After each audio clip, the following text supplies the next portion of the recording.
I just looked at my 2021 calendar. Here are 3 mistakes I made.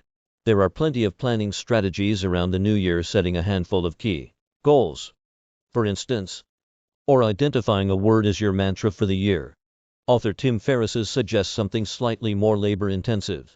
A calendar review of the prior year in order to identify activities that were the source of disproportionate pain or pleasure. It's a good idea. But amid the eggnog and gift wrapping, who actually takes the several hours required to meticulously comb through the last year's detritus? I did. And here are 3 mistakes I discovered I made, which you'll be learning from as I set my goals for 2022. It's only in the past couple of decades that executive coaching has become a widely understood concept, and it's even more recent that it's been viewed as a tool to help successful leaders grow, rather than as remedial help solely for underperformers. So it's no wonder that many coaches have clustered around a common framework for how we deliver our services. Why make it harder on ourselves by having to explain the concept and the methodology? 2. Until recently, like many coaches, I'd structure my engagements in 6-month blocks, meeting every 2 weeks. But in 2021, I came to realize 2 things. First, many clients actually need more time in between sessions in order to execute what we've discussed. And second, I also preferred meeting on a monthly basis, rather than bi-weekly, because more things had occurred that clients wanted to talk about, and therefore conversation flowed even more effectively. Moving forward, my coaching engagements will meet monthly because I believe it's the best for my clients and for me. As you review your calendar for the past year, it's useful to ask yourself 2 questions. Are there instances in which you're doing things the same way as everyone else? And if so, are you making a conscious choice or just operating out of habit? Now is the time to question not just what we're doing, but how. This past September, I launched a new book, The Long Game: How to Be a Long-Term Thinker in a Short-Term World. I wanted to give it a good promotional push, but in retrospect, I went a bit overboard. For the latter half of the year, my calendar frequently had 8, 9, or even 10 meetings per day. It's no wonder I felt stressed. I had to strategize about the most basic of activities, like when I'd be able to take a bathroom break.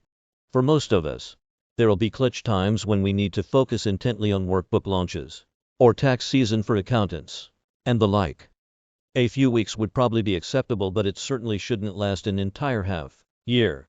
I've come to realize it's essential to set clear boundaries because emergencies, or time-sensitive issues, will inevitably come up. If you have 10 meetings that day, even a small disruption can throw the entire system into chaos. So it's essential to build in margins. For 2022, I've committed to having a firm limit of no more than 5 scheduled meetings per day.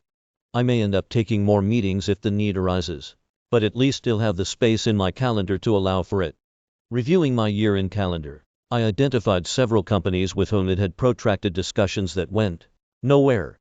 I pursued all because, had these conversations coalesced, the result could have been lucrative, a 6-figure contract, or an equity stake.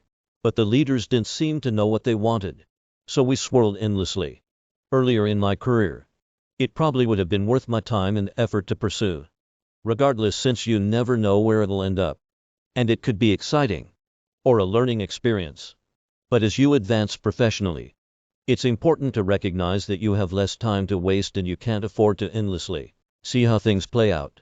In the future, you'll be more careful to guard against these amorphous chats that seem to hold promise but end up just as hazy as they began. In order to determine early on if it's a fit, you'll attempt to make the other party do a bit more of the upfront work of explaining precisely what they're looking for. There were plenty of highlights for me in 2021, whether it was something big and professional, like having The Long Game hit the bestseller list, or something small and personal, like monthly haircuts with my friend Ron. But as with many things, we can often learn the most from analyzing our failures and the places where we fell short. Making the time to comb through our calendars at the end of the year is, let's be honest, a hassle. But a few hours worth of analysis can provide invaluable insight into where we experience friction and where, through small adjustments, we can make the biggest improvements in our lives moving forward. Dory Clark is a marketing strategy consultant who teaches at Duke University as Fuqua School of Business and has been named one of the top 50 business thinkers in the world by Think. Ers 50. Her newest book is The Long Game: How to Be a Long-Term Thinker in a Short-Term World. And you can receive her free Long Game Strategic Thinking Self-Assessment.